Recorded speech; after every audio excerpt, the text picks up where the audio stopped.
قال له صاحبه وهو يحاوره أكفرت بالذي خلقك من تراب ثم من نطفة ثم سواك رجلا لكن هو الله ربي ولا أشرك بربي أحدا.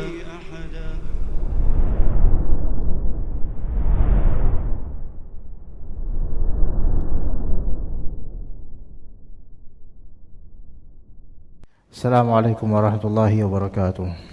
Waalaikumsalam warahmatullahi wabarakatuh. Innal hamdalillah nahmaduhu wa nasta'inuhu wa nastaghfiruh wa na'udzu billahi min shururi anfusina wa sayyiati a'malina may yahdihillahu fala mudilla lahu wa may yudlil fala hadiya lahu. Asyhadu an la ilaha illallah wahdahu la syarika lahu wa asyhadu anna Muhammadan abduhu wa rasuluhu la nabiyya ba'dahu.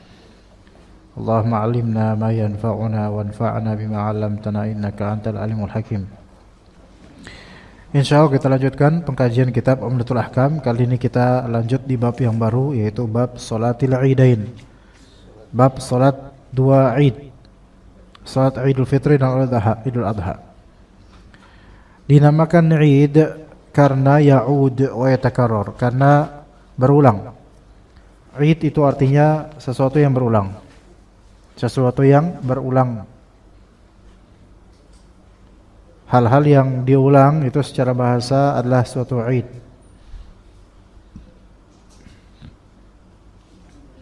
Nah, Idul Fitr dan Idul Adha itu diulang setiap tahun.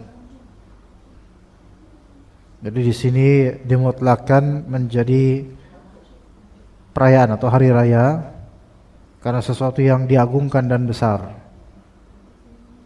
Dan ini termasuk bagian dari syariat Allah sebagai ganti dari hal-hal yang terulang di zaman jahiliyah atau di agama-agama lain dari perayaan-perayaan bid'ah. Dari dua hari raya, Idul Fitr dan Idul Adha. Dan Id itu termasuk syiar. Barang siapa dari kaum muslimin yang fitrahnya masih baik, masih ada kebaikan untuk Islam, maka dia akan merasakan syiar dalam Idul Fitr dan Idul Adha. Belum lagi kadangkala ditambah dengan kearifan lokal atau kultur, nuansa juga. Idul Fitr di Indonesia beda dengan Idul Fitr di Saudi Arabia, dan juga Idul Adha begitu. Idul Fitr di Indonesia itu ada kaitannya, bahasa kita lebaran, mudik, lepas dari bulan Ramadan, kemudian bertemu keluarga, ngumpul-ngumpul. Maka ini walaupun bukan suatu keharusan, tapi ini kebiasaan yang tidak ada larangannya. Karena apa? Karena menggunakan kesempatan. Maka dibolehkan dalam Islam ketika kita sempatnya di momentum itu untuk beribadah, maka kita gunakan, tidak ada masalah. Seperti pernikahan biasa dilakukan hari Sabtu atau Ahad, karena rata-rata orang sempatnya hadir kondangan ya Sabtu atau Ahad. Coba kalau kita misalnya kondangannya hari Senin jam 9 pagi dan bukan hari libur, itu yang datang siapa? Jarang. Atau emang sengaja mungkin, atau kondangannya di siang hari bulan Ramadan misalnya. Ya, maka menggapai atau mengambil kesempatan untuk beribadah karena memang sempatnya saat itu atau sempat ngumpulnya saat itu, maka enggak masalah. Silaturahim di hari Sabtu atau Ahad, padahal hari Sabtu itu hari yang dibesarkan orang Yahudi. Hari Ahad hari yang dibesarkan orang Nasrani. Hari Minggu, ya. Minggu itu dari bahasa Latin. Ada Domingo. Ya. Maka itu sebenarnya hari raya, hari yang dibesarkan, hari yang dianggap besar oleh orang-orang Nasrani sehingga mereka libur. Giliran Jumat kita nggak libur gitu. Tapi boleh kita menggunakan kesempatan itu sehingga wallahu alam berlibur ya di hari yang memang saatnya sempat ketika itu, maka tidak apa-apa. Kecuali jika sangat rentan atau sangat sangat terikat dengan ibadahnya atau perayaan Nasrani atau Yahudi. Kalau hari Sabtu dan Ahad itu sudah tidak dikenal lagi oleh masyarakat sebagai hari yang diliburkannya orang Yahudi dan Nasrani, nggak dikenal sebagai itu. Udah menjadi tradisi dunia seluruhnya. Tapi kalau kita misalnya sengaja melakukan sesuatu perayaan atau ngumpul-ngumpul yang memang dijadwalkan sengaja di hari-hari libur orang-orang kafir, maka ini dihindari, harus dihindari. Seperti apa? Seperti pas Natalan atau Tahun Baru. Ya, misal ada hal yang memang seolah-olah kita khusus untuk itu, khusus untuk hari itu. Seperti sengaja bakar-bakaran, main petasan pada saat itu yang tidak dilakukan di hari-hari lainnya. Adapun dilakukan pula di hari libur lainnya dan dilakukan pula di hari libur orang-orang Nasrani karena memang sempatnya begitu, maka nggak masalah. Seperti silaturahim di hari libur kapanpun, ya, maka ini tidak masalah. Misal di akhir tahun banyak yang cuti karena lumayan libur panjang 25 Desember sama 1 Januari, maka sisa antara hari-hari itu ngambil cuti kemudian memanfaatkan untuk pulang kampung misal, maka ini nggak masalah. Tapi kalau sengaja di malam Natalan bakar sate dan misalnya khusus Natalan, maka ini nggak boleh, atau hindarilah. Oke, kemudian masalah Id.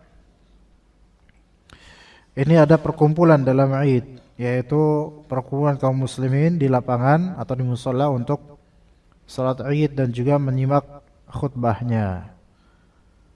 Ibnul Qayyim dalam Zadul Ma'ad secara ringkas dikatakan Rasulullah SAW salat Id di mushola selalu, dan tidak pernah beliau salat di masjid kecuali sekali, itu pun karena hujan. Itu pun karena hujan. Jadi salat di mushola, maksudnya mushola itu adalah tempat terbuka, bukan masjid. Tempat salat terbuka, lapangan, itu disunnahnya begitu. Maka kalau sengaja dari awal di masjid, sengaja gitu di masjid, maka ini menyelisihi atau tidak sesuai dengan sunnah, kecuali jika ada hajat atau darurat atau menghindari madarat seperti tidak ada tempat lain, misalnya tidak ada lapangan, atau misal hujan, ya, atau hal-hal lain, ada musuh dan semisalnya, teror atau semisalnya. Kalau misalnya emak-emak itu menyelenggarakan salat Id khusus untuk ummahat di masjid, maka ini juga pada asalnya tidak sesuai sunnah pada asalnya. Ya, kan ada tuh beberapa ibu-ibu yang mengkhususkan, dah kita khusus ummahat salat di masjid, salat Id di masjid. Khatibnya nggak boleh perempuan pastinya, khatibnya laki-laki. Jadi laki-laki seorang doang tuh, panitia ummahat, audiens ummahat. Ustadznya doang seorang, dia khutbah Jumat, khutbah Id. Pada asalnya ini menyelisih sunnah jika tidak ada halangan untuk bersama kaum muslimin mushola. Karena Nabi SAW dan para sahabat dan sahabiat, mereka itu berkumpul di mushola, di lapangan. Jadi tidak ada mengkhususkan ummahat untuk di masjid, meskipun sah, salat Idnya sah, tetapi ini tidak sesuai dengan sunnah, begitu aja. Adapun alasan ummahat itu mereka supaya tertutup, nggak dilihat sama siapa-siapa dari laki-laki, maka ini kita katakan dulu di zaman Nabi juga para ummahat mereka ke lapangan tuh, ya, malah dulu bisa lebih terlihat daripada sekarang. Jadi tetap asalnya di mushola. Baik, kita mulai di hadis insyaallah. An Abdullah bin Umar radhiyallahu anhuma beliau berkata, kana Nabi sallallahu alaihi wasallam wa Abu Bakr wa Umar yusalluna al-Idaini qabla al-khutbah. Fadhal. Abdullah bin Umar radhiyallahu anhuma berkata, Nabi sallallahu alaihi wasallam, Abu Bakar dan Umar melaksanakan salat Id sebelum menyampaikan khutbah. Ya, ini hadis ini mudah sekali. Jadi dari Nabi SAW dan Khulafaur Rasyidin mereka salat Id, Adha atau Fitr itu salatnya sebelum khutbah. Salatnya sebelum khutbah. Tidak dibalik. Oke, kita lanjut ke hadis berikutnya. Ini gampang ya, barusan itu jelas. Anil Bara bin Azib radhiyallahu anhu. Qala khatabana an-nabiy sallallahu alaihi wasallam يوم الأضحى بعد الصلاة فقال من صلى صلاتنا ونسك نسكنا فقد أصاب النسك ومن نسك قبل الصلاة فلا نسك له فقال أبو بردة بن يار خال البراء بن عازب يا رسول الله إني نسكت الشاة قبل الصلاة وعرفت أن اليوم يوم أكل وشرب وأحببت أن تكون الشاة أول ما يذبح في بيتي فذبحت شاتي وتغديت قبل أن آتي الصلاة قال شاتك شات لحم قال يا رسول الله فإن عندنا عناقا وهي أحب إلي من شاتين أفتجزي عني قال نعم ولن تجزي عن أحد بعدك. Mangga. Bara' bin Azib berkata, Nabi SAW menyampaikan khutbah pada hari Idul Adha setelah sholat. Beliau bersabda, barang siapa yang sholat seperti sholat kami dan menyembelih seperti sembelihan kami, sungguh ia telah menunaikan sembelihan atau udhiyah. Abu Burdah bin Niyar, paman Bara' bin Azib, berkata, wahai Rasulullah, aku telah menyembelih 2 ekor kambing sebelum sholat. Dan yang aku ketahui bahwa hari ini adalah hari kami bergembira dengan makan dan minum. Dan aku menyukai bila 2 ekor kambingku itu menjadi yang pertama disembelih di rumahku, lalu aku memasaknya dan menikmatinya sebelum aku berangkat untuk sholat. Beliau bersabda, kambingmu statusnya adalah kambing yang disembelih untuk diambil dagingnya, bukan daging udhiyah. Laki-laki itu berkata lagi, wahai Rasulullah, kami masih memiliki kambing betina muda yang lebih kami cintai daripada 2 ekor kambing. Apakah aku dibolehkan berkurban dengannya? Nabi SAW menjawab, ya, akan tetapi tidak boleh untuk seorang pun setelah kamu. Oke. Nabi SAW khutbah di hari Idul Adha. Setelah sholat Id, beliau khutbah di Idul Adha. Dan kemudian beliau menjelaskan hukum-hukum penyembelihan dan waktunya di hari itu. Nah kemudian beliau menyatakan barang siapa sholat seperti ini dan juga menyembelih seperti nyembelihnya kami, maka dia telah sesuai dengan bagaimana sunnah Nabi dalam menyembelihan. Dan siapa yang menyembelih sebelum sholat, maka tidak sah sebagai penyembelihan kurban. Tidak sah sebagai penyembelihan kurban. Melainkan dia nanti disebut sebagai syatul lahmin, yaitu daging sembelihan biasa. Kemudian ada sahabat disebut Abu Burdah bin Niyar. Beliau kemudian pengen tabayun, ya Rasulullah, wahai Rasulullah, inni nasaktu syati qabla shalah.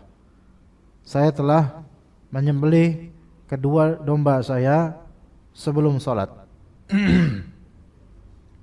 Saya tahu bahwasanya hari ini ternyata hari Idul Adha. Ya.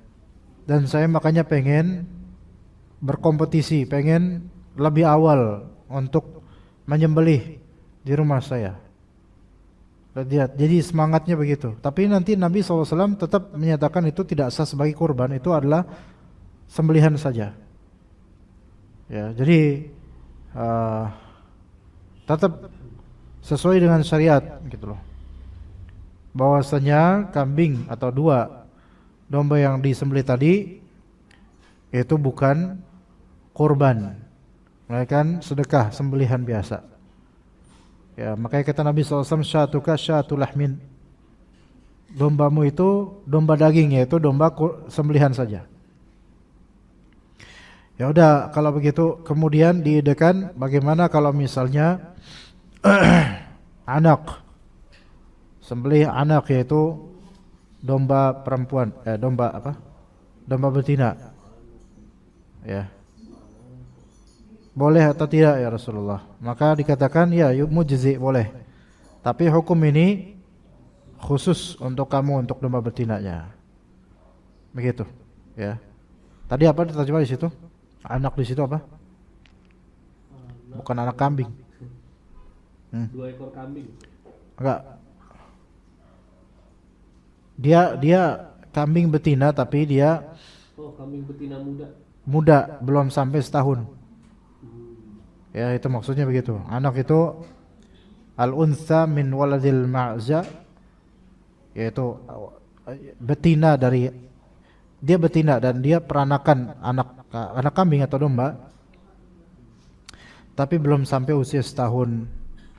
Itu belum boleh untuk disembelih, untuk kurban belum bisa. Tapi ini khusus untuk Abu Burdah ini dibolehkan. Mereka kata Nabi SAW, na'am, boleh. Walan tujziya an ahadin ba'daka.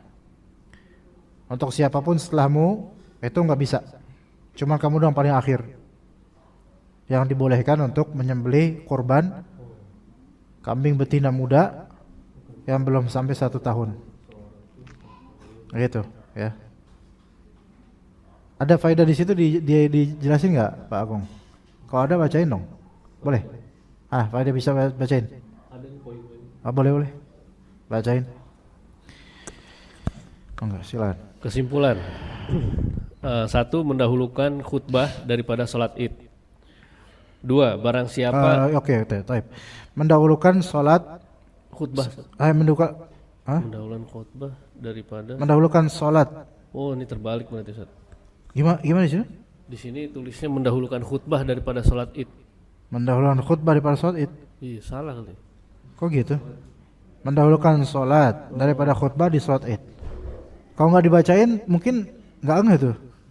Mendahulukan salat dulu Daripada khutbah. sebelum khutbah gitu kan.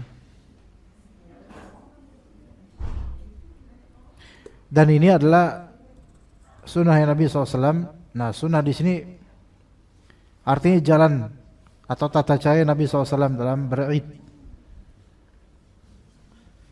Yes. Ya. Type yang kedua. Yang kedua, barang siapa yang datang sholat dan zikir kemudian menyembelih setelah sholat, maka pelaksanaannya sudah sesuai sunnah. Oh ya, type. Jadi dia Datang sholat, menghadiri sholat. zikir, Tapi dia sholat bersama dengan imam. Kemudian pas imam atau khatibnya khutbah, dia pulang dan nyembelih. Sah nggak menyembelihnya? sah. Sah, karena yang penting setelah sholat. Dan mendengar khutbah itu tidak wajib. Mendengar khutbah Id tidak wajib lagi atau perempuan. Jadi boleh pulang. Cuman kalau pulang nanti dilihatin sama jemaah lainnya. Dilihatin aja tuh. Syukur-syukur jemaah doang yang ngeliatin, khotibnya juga ngeliatin. Jadi salah satu kaum ngeliatin semua. Oke, kalau misalnya parkir jangan di area depan sana, ya. Oke, kemudian yang ketiga.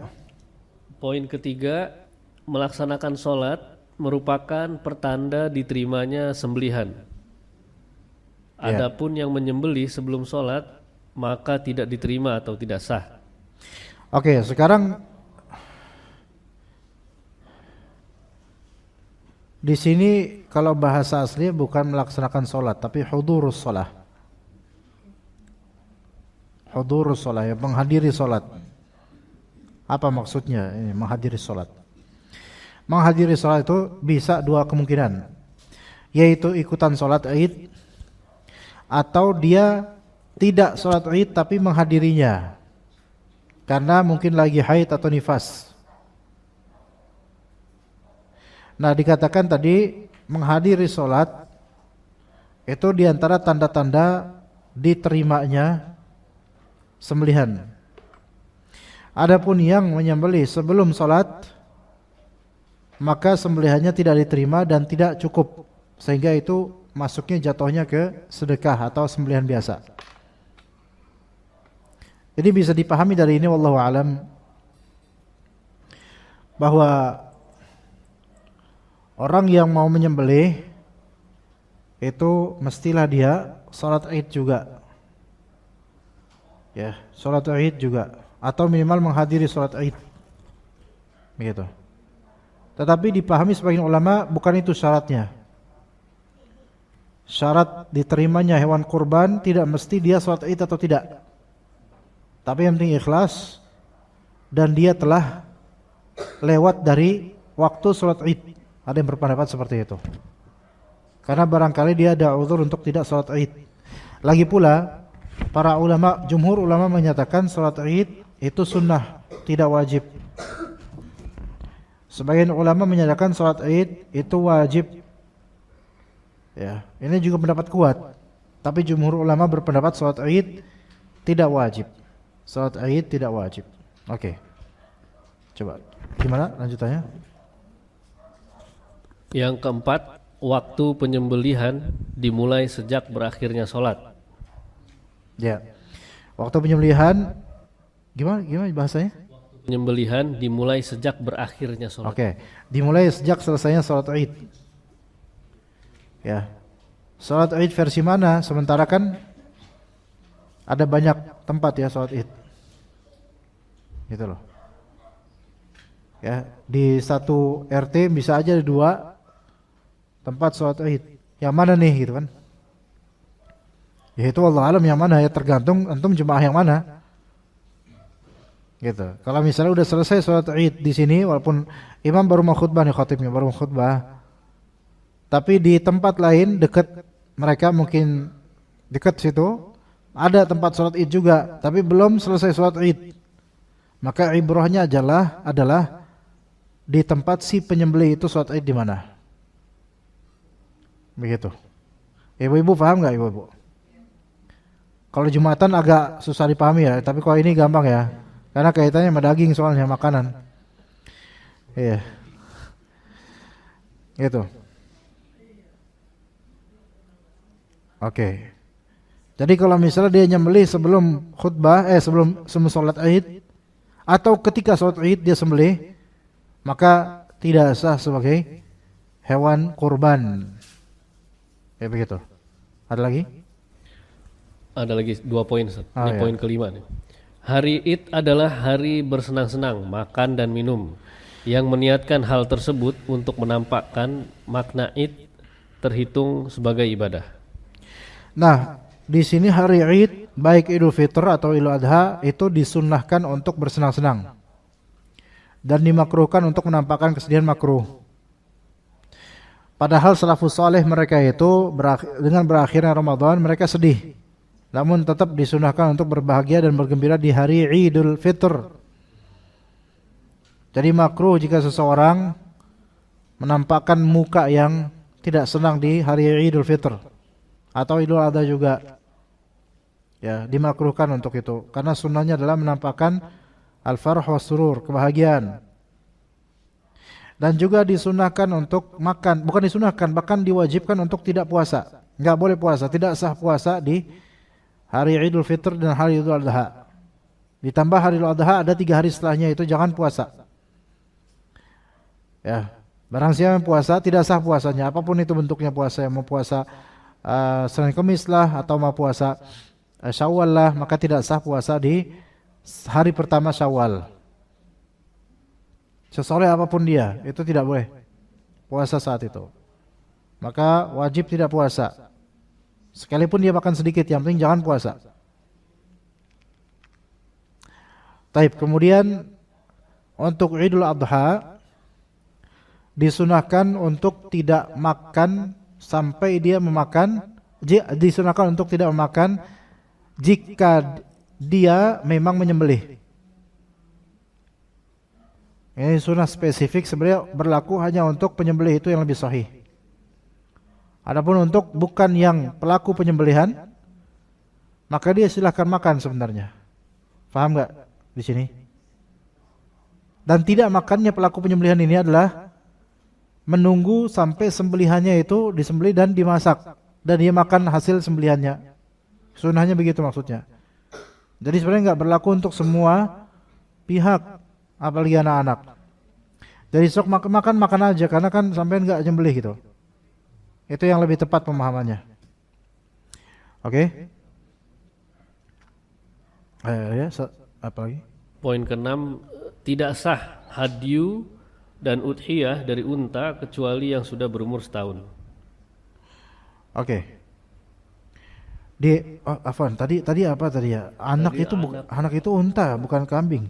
Oh, di sini kambing betina muda, Ustaz. Iya, anak itu benar. Anak baru ingat. Anak itu bukan kambing, dia unta.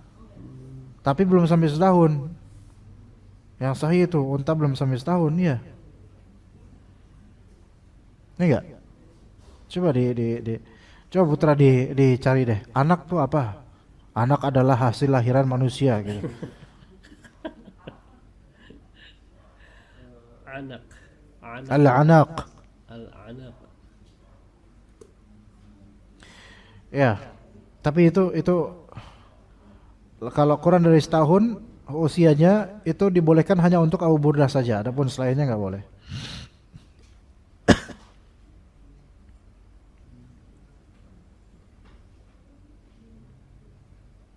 Oke, sekarang ada pelajaran bagus di sini yang disebutkan oleh Ibnu Daqiq Al-Id. Al-ma'murat idza waqa'at ala khilafi muqtadal amr lam yu'dzar fiha bil jahl. Bi khilafil manhiyat faqad farraqu fi dhalika.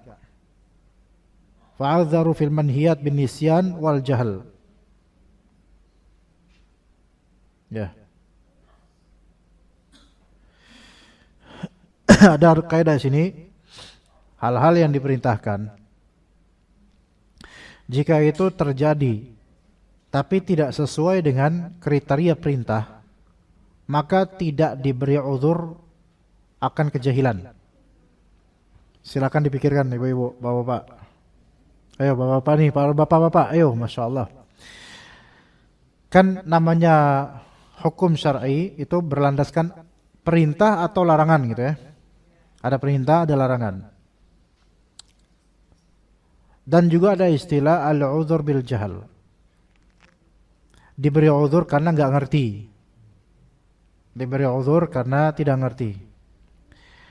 Kalau untuk perintah, hal-hal yang diperintahkan untuk dilakukan, terus dilakukan tapi enggak ngerti ini orang caranya, maka enggak diberi uzur. Maksudnya tetap tidak aci, tetap tidak sah.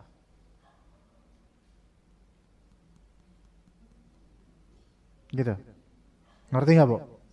Maksudnya gimana? Itu saya jelasin maksudnya. Jadi perbedaan perintah dan larangan di sini. Perintah kan kalau nggak wajib, kalau nggak sunnah gitu kan. Terus orang melakukan apa yang diperintahkan, tapi dia nggak ngerti caranya, terus dia lakukan itu, maka tidak diberi maaf. Maksudnya tidak diberi maaf apa? Ya bukan berarti karena sente salah nggak ngerti ya udah nggak apa-apa lah diaciin aja, enggak. Ya ulang. Atau tadi yang tadi enggak dianggap. Gitu. Ya ini contoh di hadis ini. Abu Burdah tahu ini hari raya Idul Adha, dia disyariatkan untuk menyembelih. Dia nyembelih tapi dia belum tahu kalau disyaratkan harus sholat dulu. Gitu. Sebelum sholat dia nyembelih. Dia melakukan apa yang diperintahkan, tapi karena enggak tahu, jahil, dia lakukan tanpa sepengetahuan, jadi salah lah perlakuannya. Maka Nabi bilang enggak, itu enggak sah sebagai sembelihan. Enggak sah sembelihannya, tapi sah sebagai sedekah aja. Iya, dia niatin kurban karena dia salah, maka enggak benar. Karena disyaratkan untuk lewat dari sholat Id. Maka enggak diberi udzur, enggak diberi kompensasi. Oh ya udah karena kamu enggak ngerti udah sah aja. Enggak gitu. Ulang. Iya. Orang misalnya dia misalnya bangun pagi, dia lihat jam 5:30. Waduh, jangan itu udah mau lewat itu. Di jam dinding dia lihat jam 5 pagi subuh. Terus habis itu dia wudu, terus sholat subuh. Nah, dia nunggu habis sholat subuh selesai, kemudian ada azan subuh. Lah kok baru azan subuh? Ternyata jam dinding mati. Pas dia tabayun ke HP-nya, lah baru jam 4. Berarti tadi belum waktu subuh. Ini jahil kan karena enggak tahu kan? Apakah karena enggak tahu kemudian oh ya udah enggak apa-apa lah, udah tadi kan udah. enggak diberi uzur. Yang tadi enggak haji. Ya berarti apa? Ya anggap aja dia seperti sholat sunnah, dia anggap pahala sholat sunnah karena gitu. Ya. Gimana? Sampai sini paham? Adapun kalau manhiyat, hal-hal yang terlarang maka dirinci. Ya. Hal-hal yang terlarang maka dirinci. Dikatakan oleh Ibnu Daqiq fa'adzaru fil manhiyat bin nisyan wal jahl. Diberi uzur untuk hal-hal terlarang, diberi uzur kalau orang itu lupa atau enggak tahu, diberi uzur. Ya. Diberi uzur kalau orang itu enggak tahu atau lupa. Kebalikannya dari tadi. Untuk hal-hal yang terlarang. Contohnya ya, seseorang misalnya ketika lagi dia nggak tahu. Ya, kalau lupa kadang-kadang diberi uzur, kadang-kadang enggak. Tapi kalau nggak tahu misalnya dia nggak tahu kalau di pakaiannya ada najis pas mau sholat. Dia nggak tahu dia. Dan dia baru tahu setelah selesai sholat. Maka ini diberi uzur. Sholatnya sah nggak? Sah. Iya, nggak perlu diulang. Gitu. Adapun kalau misal lupa, padahal tadi dia tahu, maka ini dirinci. Kalau untuk masalah taharah tadi, kalau lupa yang lebih sahih adalah dia ngulang. Ya kan? Dilarang sholat kalau lagi junub. Taib. Kemudian dia junub malam itu, dia lupa mandi. Dan dia kemudian sholat jadi imam lagi. Imam sholat subuh. Iya. Jadi imam, dia lagi junub nih. Dia lupa kalau junub. Allahu Akbar. Sampai Assalamualaikum warahmatullahi. Baru dia kerasa kok firasatnya kayak gak enak gitu hari ini. Ada apa ya? Dia baru ingat, astagfirullah saya junub. Apakah dia wajib mengulang sholatnya? Wajib enggak? Yang sahih adalah wajib. Karena dia tahu hukum syar'inya tadi tidak sah, namun dia cuma lupa aja, belum mandi. Nah, ya ini kisah selanjutnya nih. Saya kasih kisah selanjutnya. Kisah selanjutnya, ternyata semua ini cuma mimpi. Kisah selanjutnya dia ngapain? Untuk jemaah yang ada di hadapannya maka dia beritahu mereka bahwasanya saya tadi qadarullah lupa untuk bersuci. Maka silakan diulang sholat dengan imam lain.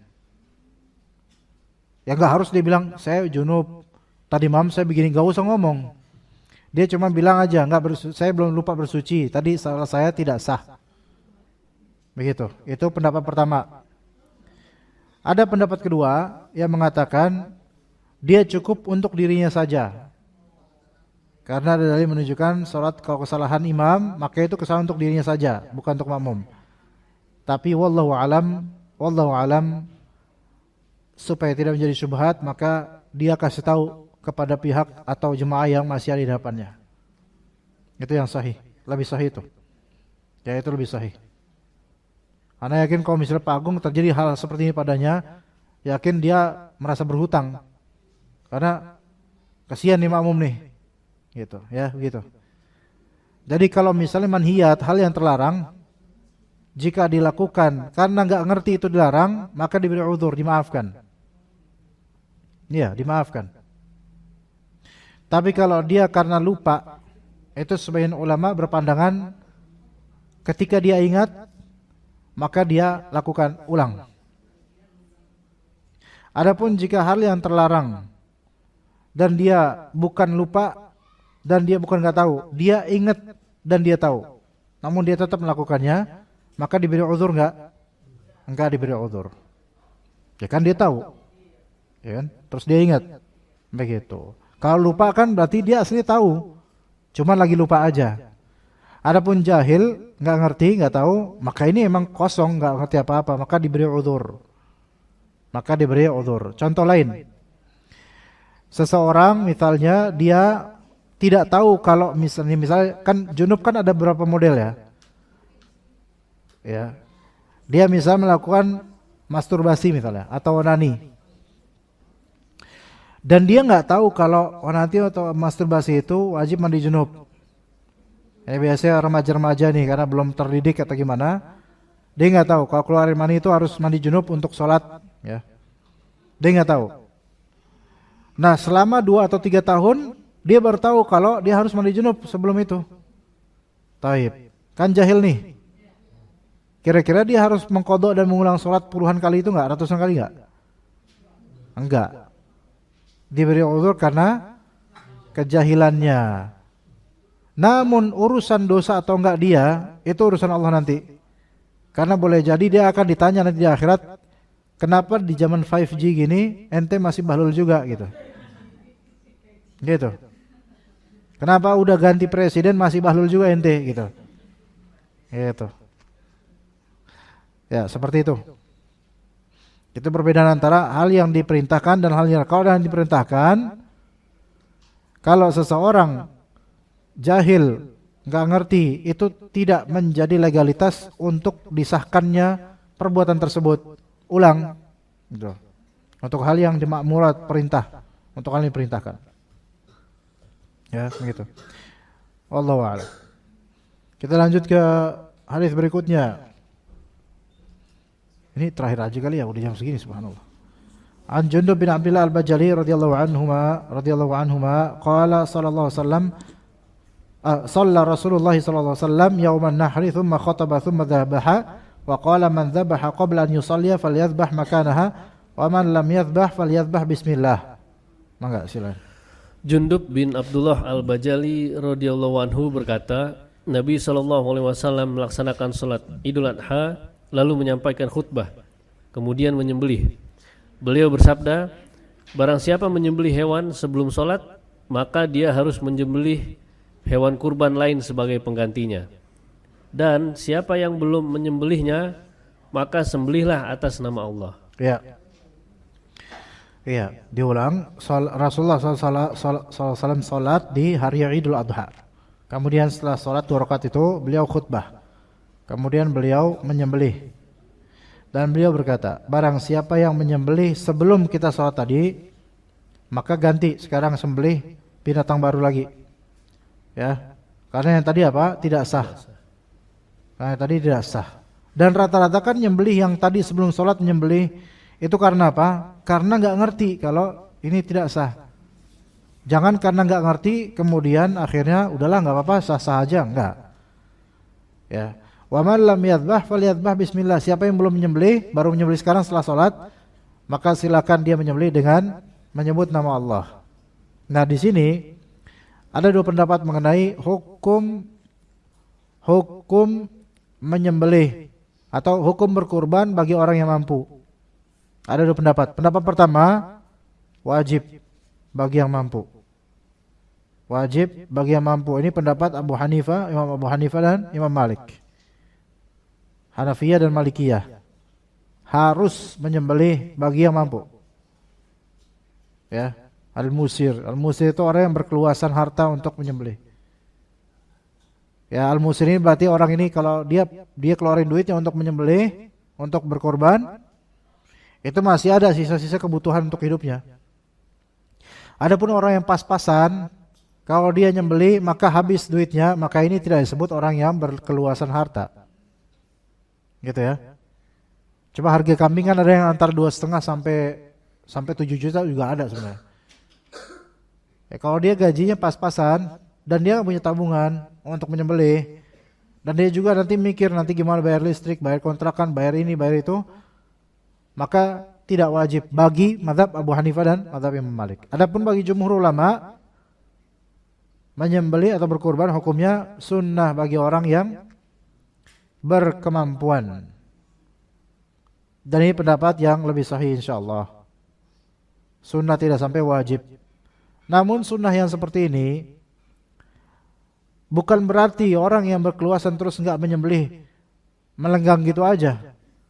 Sesuatu yang aib, sudah. Ini termasuk sesuatu yang sunnah, jika ditinggalkan oleh yang bermampu maka aib buat dia.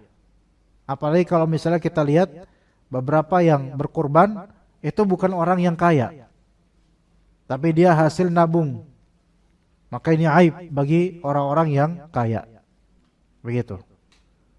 Dan memang kalau misalnya kita punya kekayaan lebih, kadang harta, bukan kadang, harta itu memang selalu bisa menjadi fitnah buat kita. Yang mana misal kita punya keluasan banyak harta, kadang kita tergelitik untuk membeli seekor sapi, nggak level dong satu kambing. Karena bagi masyarakat itu sapi itu dianggap lebih precious dibandingkan kambing. Padahal sejatinya kalau diurutin, mana yang paling tinggi dalam penyembelihan, dalam berkurban? Ayo sok. Membeli satu ekor unta paling ini. Iyalah, kan paling mahal. Kemudian urutan kedua, membeli seekor sapi full. Full ya, unta full sama sapi full. Iya. Enggak dibagi, full-fullan. Yang ketiga, membeli kambing. Kok kambing pasti full. Kambingnya udah kambing, urunan lagi, patungan lagi. Nah, enggak itu. Itu sedekah, itu namanya sedekah itu. Bahkan kadang bisa menjadi horor itu nanti. Nah, kemudian yang keempat, urutan keempat, yaitu urunan unta. Maksimal 7. Baru yang terakhir urunan sapi, itu paling martabat terakhir. Tapi bagi kita, sapi. Dan banyak dari kita itu lebih menganggap sapi itu lebih bagus dagingnya. Sebenarnya kambing lebih bagus, apalagi domba. Ya selera aja sih mungkin ya. Gitu.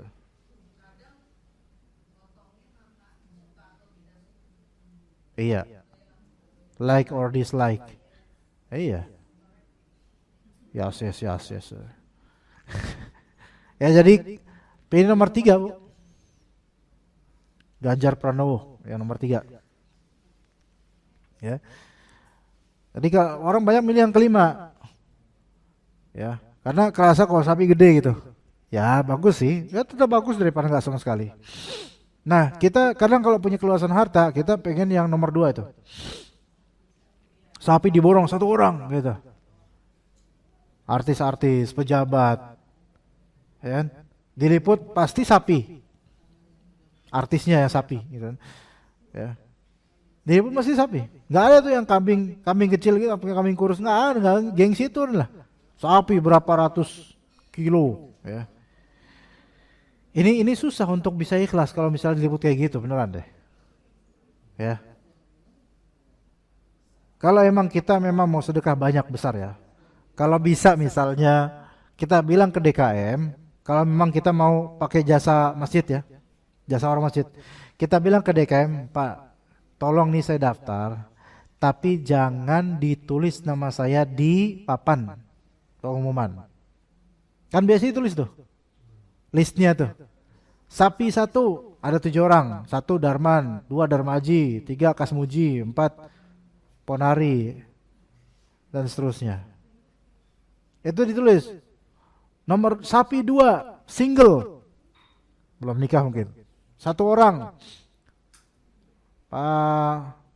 Pak Jarwo misalnya, 1 orang doang. Wah itu, Pak Jarwo hebat Nah kan gitu tuh. Wih Pak Jarwo ya. Gitu. Walaupun emang tadi ikhlas, tapi kalau dipampang gitu tuh ada hal yang spesial, terbedakan nanti. Karena dia wah gede sendiri nih, apalagi satu-satunya sapi yang 1 orang doang yang biayain. Kalau kambing kan paling 2,5 juta, 3 juta. Tapi ini sapi pas dilihat nanti sapi datang tuh paling gede, paling bongsor, tulis Jarwo gitu. Orang punya Pak Jarwo, jadi tunjuk-tunjuk. Itu jadi ujian fitnah buat hati gitu loh. Kalau emang niatan dari awal belinya aja udah ria, itu susah. Yang belinya aja pas beli itu ikhlas aja. Kalau udah diginiin, dipampang-pampang kayak gini, itu jadi ujian buat hati, belum tentu dia ikhlas nanti kita menyembelih. Apalagi yang dari awal itu udah ria supaya diliput, supaya ditunjuk, supaya disebut namanya. Wah, susah. Kalau emang mau susah kayak gitu, pasti diiklankan, pasti disiarkan. Ya udah mendingan di tempat lain yang orang pada nggak kenal dia, udah ikhlas aja. Kasih ke tempat lain. Ke tempat lain, ke kecamatan lain. Ya, Pak Jaro gitu. Pak Jaro kata orang situ. Nggak ada sih nama Jaro, ada kecamatan lain gitu. Jadi dia bisa ikhlas. Karena yang sampai ke Allah itu bukan dagingnya, tapi keikhlasannya, ketakwaannya gitu. Jangan sia-sia berapa sapi, 30, 40 juta. Habis 40 juta nggak ikhlas. Ibarat kita umroh, habis 30 juta. Belum akomodasi apa belanja 40 juta. Sampai sana selfie-selfian. Pamer-pameran, media sosial penuh dengan lagi umroh. Dan gimana bisa jaga hati? Setiap yang komentar kita respon. Barakallah fik wafik barakallah. Semoga mabrur ya amin. Cie, apaan sih lo? Nah, mulai kan terganggu dia. Karena apa? Karena dia harap ujian. Kok nggak ngajak-ngajak limited edition katanya. Gitu. Habis banyak duit. Suami pontang-panting kerja buat ngumpulin duit, dianya ria gitu. Kan kasihan. Ya begitu. Maka harus ikhlas. Dan ikhlas itu nggak mudah. Oke, sampai sini kira-kira ada pertanyaan atau tidak? Kambing ya? Oh iya, kambing kurang dari 1 tahun ya? Oke, berarti kambing bukan unta. Sahih. Kambing betina yang belum 1 tahun itu tidak sah. Tapi kalau kambing betina lebih dari 1 tahun maka boleh. Tapi lebih dari 1 tahun. Begitu. Wallahu a'lam. Iya. Pertanyaan pertama, Assalamualaikum Ustaz. Apakah sholat harus diulang bagi jamaah bersama para wanita? Kala itu imam wanitanya tidak mengetahui bahwa dia haid dan mengetahuinya saat selesai sholat. Ini sholat fardu apa sholat apa nih? Oh, jadi jemaah ini nggak tahu kalau imamahnya jadi.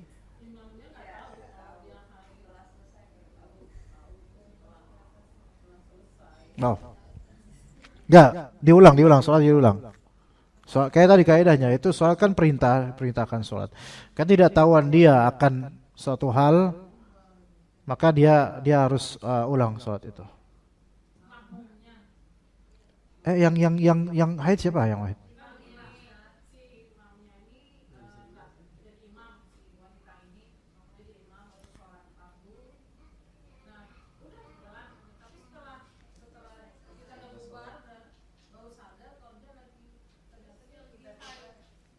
Kayak imam. Oh ini karena tidak tahu kan? Ya tetap diulang sholat.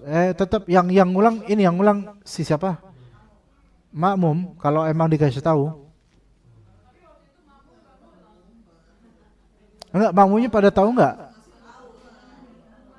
Makmumnya tahu enggak kalau imamnya itu baru tahu kalau Oh enggak diulang. Sampai rumah imam perempuan ini baru tahu kalau dianya haid. Astagfirullah, udah haid ini udah tadi kayaknya nih gitu kan. Terus imam perempuan ini ngasih tahu nggak ke para makmum lewat japri?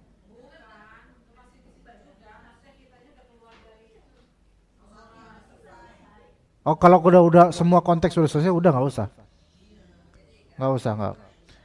diulang. Kecuali kalau di tempat itu masih nggak mungkin sih kalau di situ habis sholat assalamualaikum warahmatullah. Ya gimana cara tahunya gitu kan? Ya udah lewat, nggak apa-apa itu. Ya kayak misalnya tadi imam laki-laki juga gitu, dia junub baru inget besoknya, ya itu urusan dia aja udah. Makmumnya nggak usah dikasih tahu, sebenarnya nggak usah dikasih tahu makmumnya. Langsung dijapri di grup RT, assalamualaikum bagian kemarin sholat subuh sama saya junub loh gitu, nggak usah. Udah pada sah. Ya gitu. Ayo silakan. Selanjutnya, Assalamualaikum Ustadz. Waalaikumsalam. Apakah masih boleh minum buat orang yang berkurban? Jazakallah khairan. Hah? Minum nggak masalah karena di sini dia Ibrahim itu makan. Ibrahim makan. Maksudnya makan pun makan besar. Maksudnya dia Bukan mau dari makan daging coklatos itu, nggak Ustaz. apa-apa. Hah? Makannya juga makan yang dari daging dia kurbankan itu kan. Iya, jadi gini, dia kenapa nahan makan? Karena goalnya Rasulullah ketika itu tujuan nahan makan, beliau pengen mencicipi Itu. hewan kurbannya. Nah, mau makan coklatos nggak apa-apa, nggak apa-apa. Ilatnya kan itu sebabnya mengapa Rasulullah nggak makan ketika itu. Tapi kalau misalnya si pekurban ini saat Nah, dia minum, terus dia nggak makan, habis motong dia makan tapi nggak makan daging itu, makan ketupat. menyelisih sunnah. Oh, Karena sunnahnya adalah sebenarnya tujuannya daging itu. makan daging yang dia sembelih, yang dia korbanin. Walaupun bukan dia sembelih, dia yang berkorban atas nama dia gitu. Ya dia makan. Tak. Ya buat saya aja, kasih ke saya kan gampang kasih saya. Ya berarti kriteria untuk tidak makannya kan nggak ada, berarti dia makan aja karena dia nggak makan apa yang dia kurbanin. Kan dalam hadis kan kayak gitu. Coba di situ ada hadis-hadisnya itu. Rasulullah SAW tidak makan itu karena apa? Kan karena beliau pengen makan first time makanannya adalah hewan kurban. Nah kemudian juga sekarang kan kepanitiaan kan giliran. Iya, nomor dia terakhir besok, berarti besok baru makan. Jadi kalau kriteria tujuannya itu nggak masuk, ya udah dimakan, gitu. Nah mungkin sebagian ulama memahaminya jangan makan berat doang gitu. Bukan memahami sebagaimana yang dikontekskan khusus di hadis. Ya silakan kalau mau berpaham begitu, tapi yang lebih sahih itu khusus untuk yang berkurban dan emang dia mau makan dagingnya itu. Itu Rasulullah kan kayak gitu dulu. Seperti itu. Pun itu juga nggak wajib. Itu nggak sampai haram, nggak boleh. Ya pendidikan mungkinnya selama ini cuman nggak begitu. Hah? Vegetarian. Makan aja sayur. Enggak karena enggak masuk kayak tadi, enggak masuk ke kriteria enggak. Iya enggak. Iya.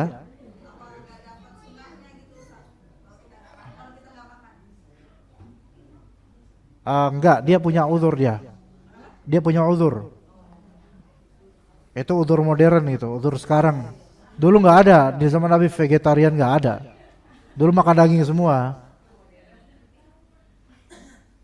Ini vegetarian, kalau vegetarian memang dia anti dengan daging atau dia punya penyakit kalau makan daging, itu lebih uzur. Tapi kalau itu hanya selera doang, maka emang dia nggak dapat sunnah. Kan vegetarian ada yang karena emang nggak selera aja, karena emang nggak mau. Padahal kalau makan bisa aja, gitu. Ya tergantung. Kalau dia emang vegetarian karena emang fitrah dirinya itu nggak menerima daging, ya wajar, maklum. Hah? Bentar dulu. Tar dulu mana? Apa? Bu? Siapa?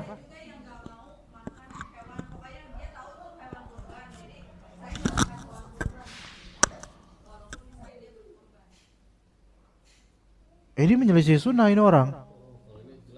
Menyelisih sunnah. Ini jahil mungkin karena nggak tahu kali kalau itu sunnah. Jahil. Dia tuh ngira bahwa saya hewan kurban buat fakir miskin. Gua tuh nggak miskin, nggak gitu. Kan sepertiga buat dirinya, buat pengkurban, gitu loh. Jadi sunnahnya malah justru dia dapat bagian sepertiga. Justru gitu, dia makan, sunnahnya makan. Rasulullah kan kayak gitu. Kecuali dia memang nggak tahan alergi makan daging misalnya, itu maklum, itu nggak masalah. Tapi kalau dia memang jahil, dia hewan kurban, mengorbankan itu berarti buat fakir miskin, saya tuh nggak layak. Ini jahil, nggak ngerti ini orang. Rasulullah aja makan kok. Bukan nggak boleh sih, ini karena nggak ngerti sih. Ya kita bilang, kita jelasin aja, antum salah pemikirannya, ini karena salah pikir.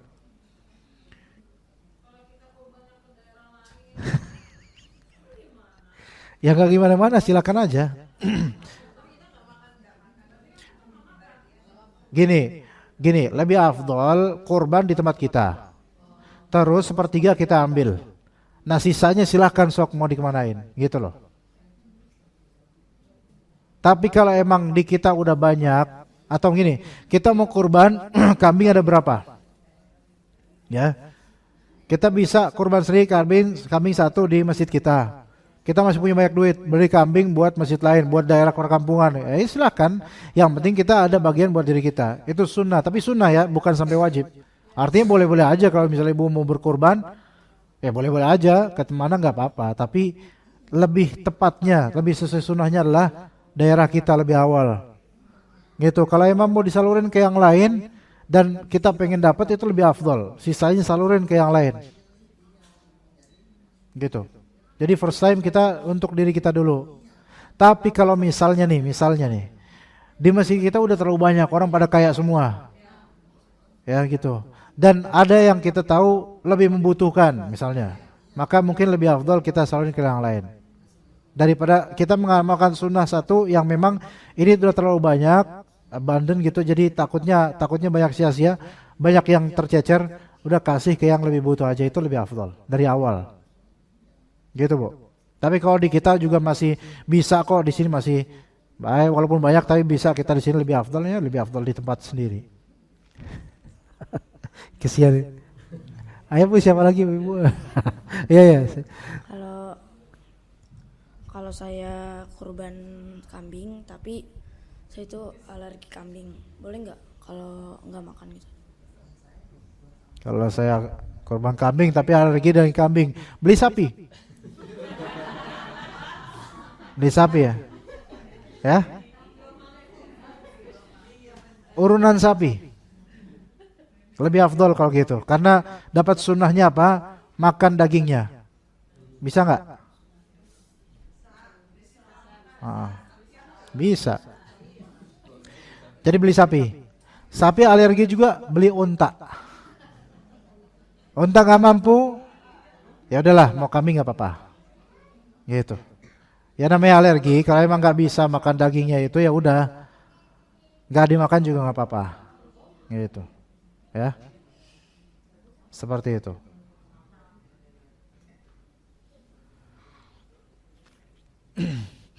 Lanjutnya Ustaz. Assalamualaikum Ustaz. Apakah yang melakukan kurban harus mengikuti penyembelihan secara massal? Tidak harus. Mengikuti di sini maksudnya apa nih? Harus mendaftarkan di situ?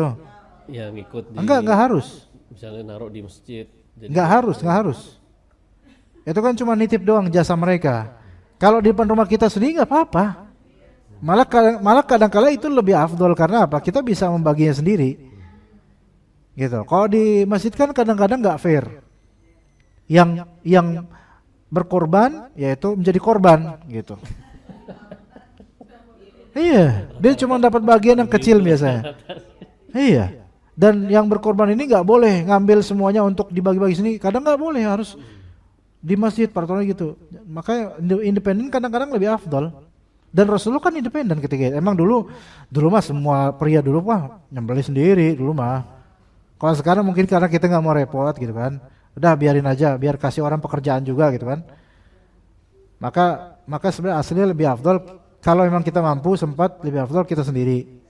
Ya cuman mungkin kita nggak mau repot, ada tukang-tukangnya udah kasih nitip aja gitu. Begitu. Nggak harus, itu nggak harus. Bahkan kalau misalnya bagi nyembelih sendiri, itu lebih bisa menuju ke sunnah Nabi yang tadi, belum makan dan makan daging hasil kurban, itu lebih cepat itu. Karena kalau nitip di masjid, itu kan giliran. Nanti jam 11 baru udah emosi kita nih. Kapan gue makannya nih? Supaya dapat sunnah Nabi. Udah makan lontong duluan sama semur. Dan itu daging kemarin. Ya gak dapat dong sunnahnya sebenarnya. Kan kita nahan makan itu kan supaya kita apa? Makan daging dari hasil kurban kita. Lah ini laparnya dapat, sunnahnya gak dapat. Gitu. Gitu Pak. Gitu Pak Agung. Ya seperti itu, wallahu a'lam. Terakhir nih Ustaz. Assalamualaikum Ustaz. Kalau kita sudah menabung untuk kurban, tapi pada saat yang bersamaan harus membayar uang masuk sekolah untuk anak. Mana Jangan yang sekolah dulu. Jangan sekolah dulu. Enggak. Ya, yang wajib dulu yaitu bayar uang sekolah. Insya Allah dari rezekinya buat kurban. Dan dia kalau emang gak mampu, dia bayar sekolah, bayar SPP atau bayar uang pangkal atau apa, Allah tetap catat dia kalau dia jujur. Sesuai dengan amalan dia. Catat, pasti Allah catat. Karena dia jujur. Gitu. Ya jangan kecewa karena Allah pemurah kok. Tapi dia tunaikan yang wajib dulu. Gitu. Karena bayar modal sekolah itu wajib. Gitu. Satu yang Ya. cukup menarik nih Ustaz. Assalamualaikum Assalamualaikum Ustaz, jika kita menyembelih sapi urunan, sapi dengan urunan gitu Ustaz ya. Tapi selain itu kita juga menyembelih kambing. Gimana untuk urutan priority sembelihannya Ustaz? Apakah kita lebih ikut urunan sapi atau kita Prioritas dari masalah apa nih? Mana yang duluan di sembelihnya? Atau mana duluan dimakan? Atau mana duluan pahalanya? Mana maksudnya? Pahalanya lebih besar yang kambing. Karena single dia. terus mengikuti sesuai sunnah Nabi juga gitu Ustaz? Iya. Yang 7/7 itu karena dibolehin aja, bukan. Tetap kambing kan tadi urutannya nomor 3. Enggak harus 7, kurang dari 7 orang enggak bisa. 2 orang boleh. Maksimal aja 7 maksimal. Gitu. Jadi tetap lebih afdal kambing karena single, karena satu, karena dia ownernya seorang gitu, itu lebih afdal. Status dia owner untuk satu binatang itu lebih afdal. Seperti itu. Ya. Dari segi prioritas pahala. Adapun dari segi prioritas mana yang lebih dulu dia makan itu nggak ada prioritas, itu pilihan aja. Lah prioritas mana yang lebih dahulu disembelih itu juga pilihan. Gitu. Tapi kalau pahala kambing single, Yang single itu lebih afdal daripada yang urunan. Karena dia owner seorang pribadi. Hanya dia, untuk dia doang pahalanya gitu, untuk dia dan keluarganya. Begitu. Oke, kita cukup sampai sini insyaallah. Barakallahu fikum jami'an wa sallallahu ala nabiyina Muhammad wa ala alihi wa sahbihi ajma'in. Subhanakallahumma bihamdika asyhadu an la ilaha illa anta astaghfiruka wa atubu ilaik. Wassalamualaikum warahmatullahi wabarakatuh.